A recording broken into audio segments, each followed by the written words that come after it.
गिबियाव बिएन बड' निउस चेनेलाव बयखौ बरायबाय। चेनेलाव गोदानब्ला अननानै चेनेलखौ साबस्क्राइब खालाम आरो खौरांखौ मोजां मोनोब्ला लाइक खालामना हो। दानिया खौरांखौ जोबजासिम फारियै खोनासंलांदो।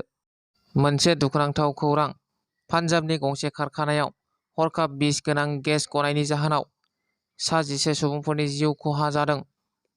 बे जाथाया पान्जाबनि लुधियानायाव जादों। मिथिनो मोननाय बादिब्ला कारखानायाव गेस गनाय लोगो लोगो सुबुंफोरखौ उदां खालामदोंमोन एनडीआरएफ हानजाया। नाथाय 2 गथ'साजों लोगोसे 11 सुबुंफोरा जिउ खहा जायो। बे जाथाया मैया फुंनि 7:15 रिंगायाव जादों होननानै मिथिनो मोननाय जादों। पान्जाब रायजोनि लुधियानानि सेलपुर चकआव फसंनाय कारखानायाव हरखाब गेसआ लिक जादों। बेनि उनावनो रैखा मोनै माखासे सुबुंफोरा जिउ गोमादों। बे जाथायखौ खौरां मोननानै पान्जाबनि गिबि मन्थ्रि भगवन्त मानआ गोथौ दुखु मोननाय फोरमायदों। जाथायाव जिउ गोमानाय सुबुंनि नखरनो पान्जाब सरकारा मदद होगोन होननानै फोसावदों। फारसेथिं गेस लिक जानायनि जाहोनाव सुबुंफोरनि जिउ गोमानाय अनजिमाया बारायबावनो हागौ होननानै जायगानि सुलुङा फोरमायबावो। गोजोनथाव खौरां। बाक्सा जिल्लानि बरमायाव थानाय पायनियर एकाडेमि बरमायाव गासै सा 24 फरायसाफोरा जि मेन्स आनजादाव उथ्रिसार जादों।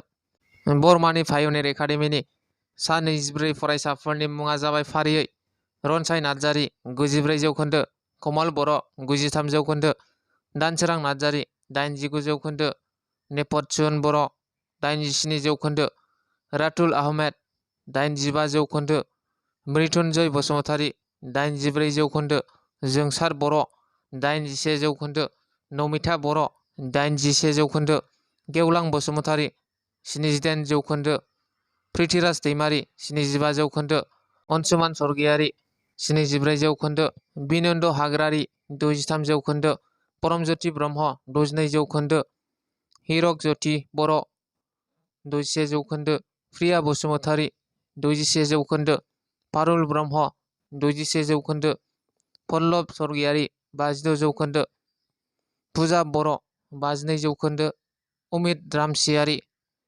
46 जौखोन्दो, दनजित बर' 45 जौखोन्दो, जेनिफार बसुमतारी 68 जौखोन्दो, अनजिमा बसुमतारी 37 जौखोन्दो, दनान्त नार्जारि 42 जौखोन्दो, मायु बसुमतारी 37 जौखोन्दो।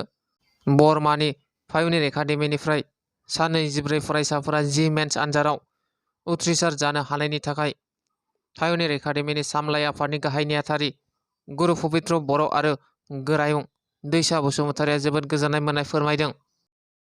थांनाय मैया गगामुखनि बास लाखिग्रानिफ्राय पुलिसआ एसएसबीएल 12 ब'र राइफल बोखांनो हादों।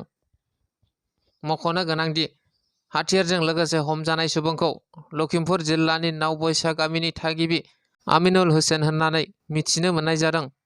बे एसएसबीएल 12 ब'र राइफलखौ अरुणाचल प्रदेशनिफ्राय खावनानै बासजों लाबोबाय थादोंमोन।